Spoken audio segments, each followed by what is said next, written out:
All right, so we need to work on our sentences that go with our words. And so let's just remember that shy means that you are reserved or nervous. So a good sentence, maybe to use shy, would be the new student was shy as she entered her new classroom. She was reserved as she entered her new classroom.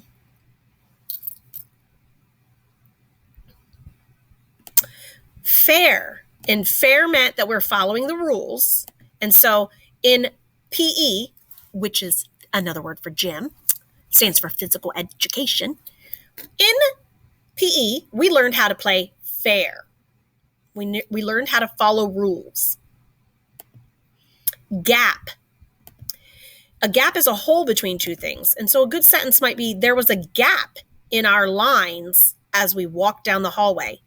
A good analogy, or at least an example of this, would be when we had kids that were out. Like right now, we have Jackson, who's been out, in Brindley, but they're still in number order, and so there's a gap where they're supposed to be. When we sit down to lunch, there's a gap between students because there's supposed to be someone there, so there's a hole.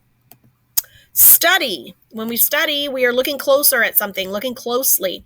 So I will study my spelling words for my test on Friday. So I'm going to look more closely at my words for my test. And tower was to a tall building.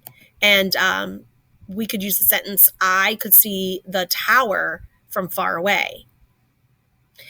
When I was younger, we used to go to Chicago and we would always go up in the Sears Tower, which at that time was the tallest building in the world. It's no longer the tallest building, and it's no longer called the Sears Tower either. I think it's called the Wills Tower or Willis Tower. So, but a tower is a tall building, and obviously you'd be able to see it from far away.